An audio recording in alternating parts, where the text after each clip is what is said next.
8 outils scientifiquement prouvés pour gérer vos douleurs vous-même avec plus d'autonomie. Alors je me souviens qu'avant de découvrir les neurosciences de la douleur, à chaque fois que j'avais des douleurs, je dépendais d'un traitement qui était externe à moi. J'allais chez l'ostéo pour mes douleurs de dos, je demandais à quelqu'un de me faire un massage, je m'appliquais des huiles essentielles. Et même si tous ces traitements sont généralement efficaces pour diminuer la douleur, en tout cas sur le court terme, ils ne sont malheureusement pas très efficaces sur le long terme. Et c'est ce dont je me suis rendu compte pour moi, et puis ensuite j'ai pu constater ça avec toutes les études qui sont faites sur ces techniques-là. Donc c'est des techniques qui sont intéressantes, mais heureusement, ce que l'on sait, c'est qu'il existe d'autres techniques, des techniques qui sont simples, qui sont scientifiquement étudiées, et qui permettent de reprendre le pouvoir sur notre situation. Et de gérer nos douleurs, non pas sur le court terme, mais sur le long terme. Et donc je vais vous partager ici 8 outils que les études ont montré comme étant efficaces dans le cas de douleurs chroniques. Le premier outil, c'est bien évidemment le mouvement. Alors en tant que kiné, bien évidemment que je vais parler de mouvement, et ça peut vous paraître banal, mais oui, le mouvement et globalement l'activité physique permet de diminuer les douleurs. Voilà ce que montrent les études, même quand on a des douleurs chroniques. Le plus important, c'est surtout d'en faire régulièrement. Et les études montrent qu'il n'y a pas une activité qui est mieux qu'une autre, donc voilà, faites-vous simplement plaisir, trouvez une façon de bouger qui vous plaise, qui vous fasse du bien, parce que c'est ce qui va vous inciter à le faire régulièrement. Et c'est cette régularité qui est la plus importante. Alors certains d'entre vous vont me dire « Bah oui Jérémy, mais certains mouvements déclenchent chez moi au contraire des douleurs. Si je vais marcher par exemple, au bout d'un moment je vais avoir des douleurs. Et je peux même avoir des douleurs quelques heures après qui perdurent, ou même le lendemain, et puis je peux entrer même dans des crises de douleur à certains moments. Et effectivement, tout ça c'est possible quand on a des douleurs chroniques. C'est un peu particulier, c'est un peu différent de quand on n'a pas de douleur. Et on peut même progressivement avoir une appréhension de certains mouvements ou de certaines activités globalement qui peut s'installer. Donc une appréhension de se pencher en avant par exemple, parce qu'on a des douleurs au dos, ou une appréhension même de se lever. Tout ça, ça peut être des phénomènes qui sont naturels et qui s'installent naturellement quand on a des douleurs chroniques. Heureusement, on peut aussi apprendre à bouger tout en gérant ces douleurs, et tout en profitant des effets bénéfiques du mouvement pour réentraîner son système de la douleur. Et c'est un des objectifs d'une formation que j'ai créée spécifiquement sur le mouvement, pour apprendre à réentraîner votre système de la douleur par le mouvement, mais tout en évitant certains pièges classiques que l'on peut rencontrer quand on a des douleurs chroniques. Par exemple, le fait de se mettre tellement en activité que finalement on va avoir des crises de douleur.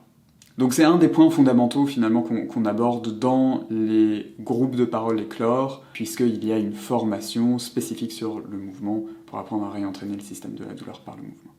Le deuxième outil que je vais vous présenter, c'est la méditation. Alors ça, c'est un outil que j'aime particulièrement.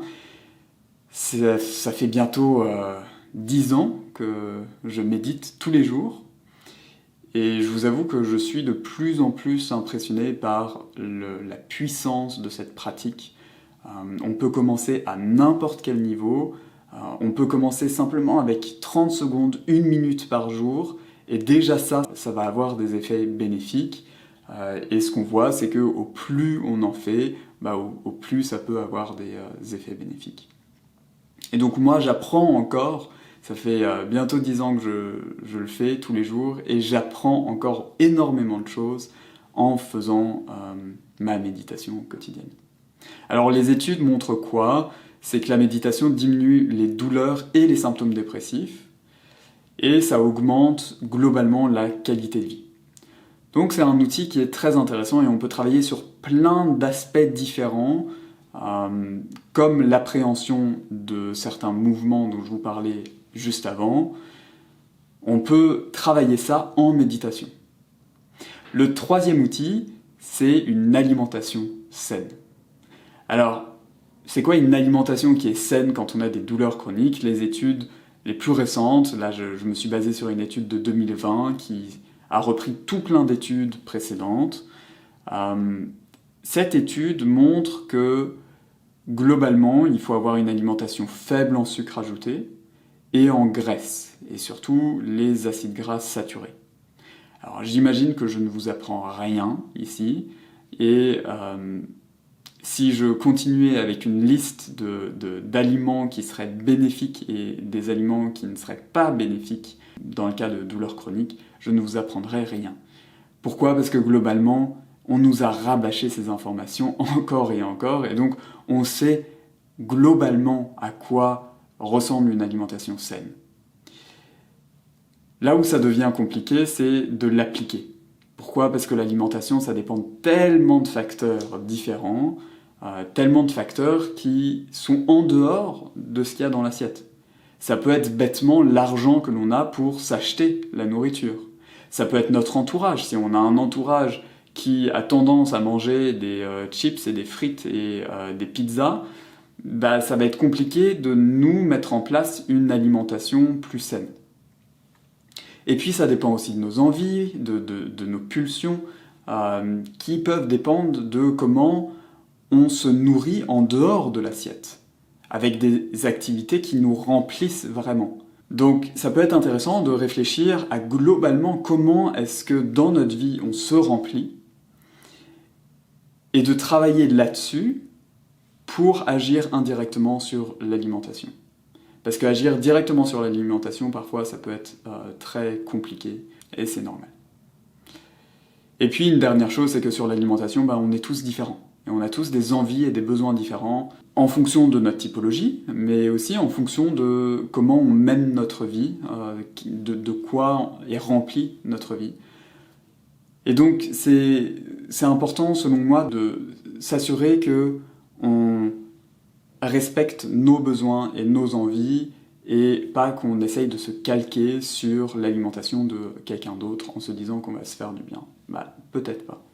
Donc voilà, essayez, si je peux vous donner un conseil, sur l'alimentation, il y a certaines choses à faire quand on a des douleurs chroniques, c'est clair, mais essayez de vous concentrer pas uniquement sur les aliments secondaires, donc ce qu'il y a dans notre assiette, mais également sur les aliments primaires, c'est-à-dire ce qui nous remplit en premier, ce qui nous remplit le plus, et ça c'est tout ce qu'il y a en dehors de notre assiette. Le quatrième outil que les études ont montré comme étant efficace pour diminuer les douleurs, c'est la nature. Il y a une étude de 2020 qui s'est intéressée à un groupe de fibromyalgiques. Il y avait un groupe qui avait un traitement classique et l'autre groupe qui avait ce même traitement, mais c'est simplement qu'on ajoutait, en plus de ce traitement classique, des activités en nature. Ça pouvait être de la marche nordique, ça pouvait être de la photographie de la nature, ça pouvait être du Shinrin-yoku, donc c'est les bains de forêt, c'est une pratique japonaise. Et ce qu'ils ont vu dans cette étude de 2020, c'est que le groupe qui allait en nature avait une diminution de la douleur, une diminution de la fatigue, une diminution du stress, et ils sentaient qu'ils avaient plus de contrôle sur leur douleur. Donc ils reprenaient le pouvoir sur leur situation. Ils avaient des clés, des outils pour arriver à gérer leur douleur par eux-mêmes.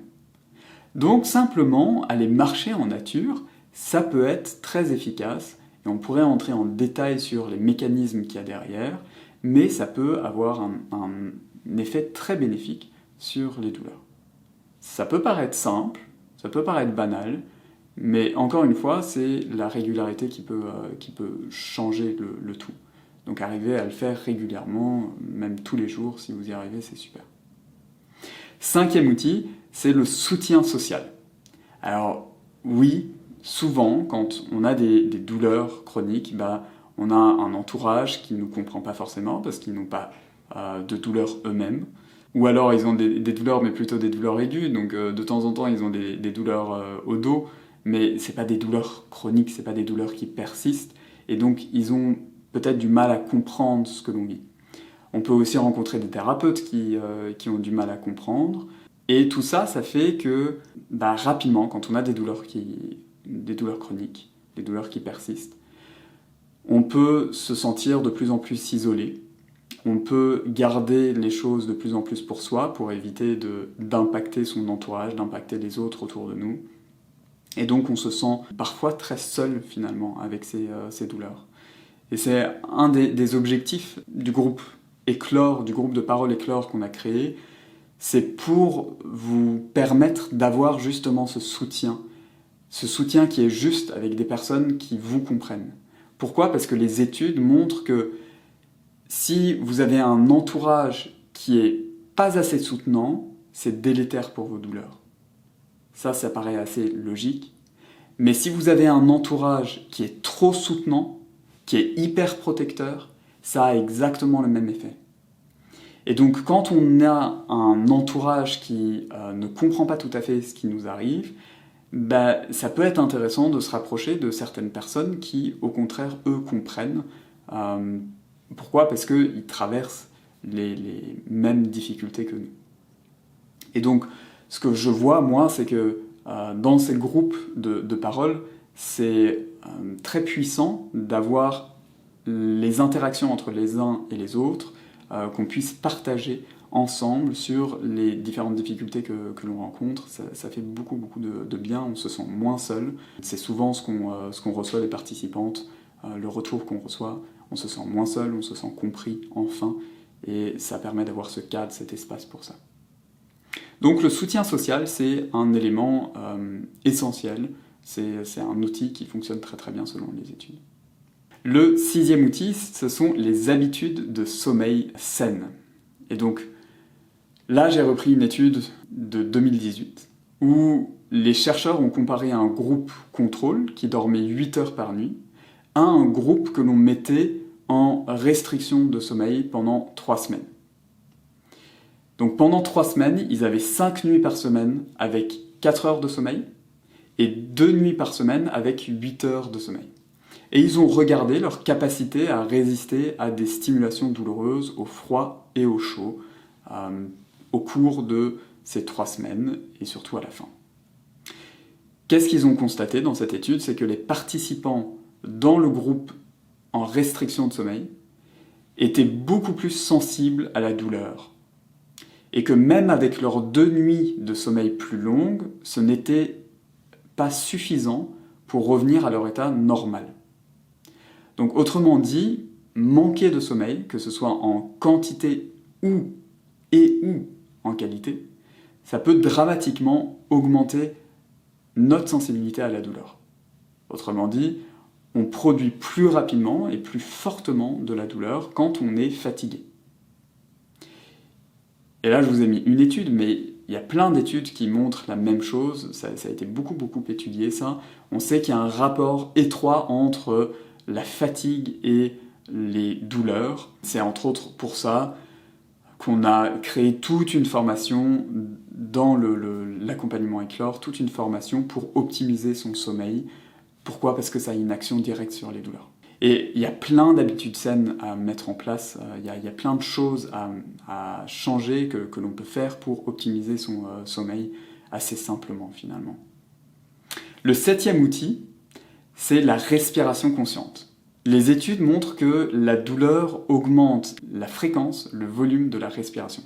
Pourquoi ? Parce que la douleur met le corps sous état de stress. Et donc, automatiquement, ce qu'on voit dans les études, c'est que notre respiration change avec ça.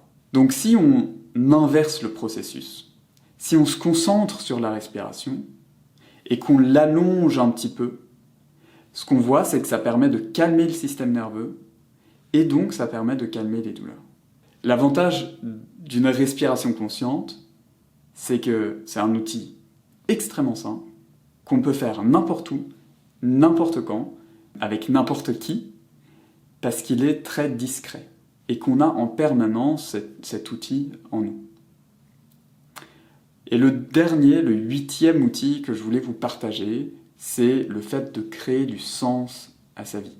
Alors ça, c'est un sujet qui m'est très cher et qui est très vaste, donc je ne vais pas pouvoir l'aborder beaucoup ici, mais ce qui a été étudié, c'est que, assez logiquement, quand on a des douleurs qui commencent à persister, ça va perturber le sens que l'on donne à sa vie.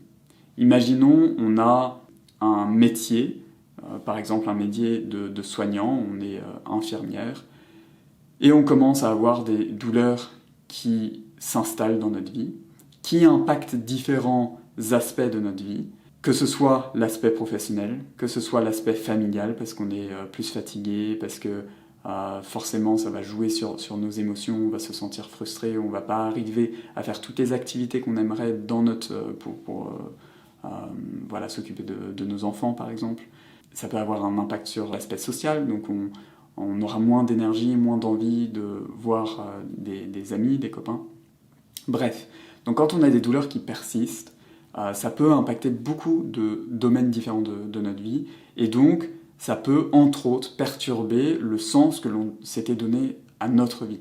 Si le sens qu'on s'était donné, c'était d'aider les autres à travers notre métier d'infirmière, c'est clair que là, il va falloir qu'on restructure un petit peu le sens qu'on se donnait, et donc qu'on remette peut-être du sens à d'autres endroits. Et donc là, on peut réfléchir par rapport à nos valeurs profondes, quelles sont les choses les plus importantes pour nous. Alors l'avantage de tous ces outils, ces 8 outils que je vous ai présentés, certains qui peuvent paraître banals, c'est qu'au plus on les utilise, au plus ils deviennent efficaces.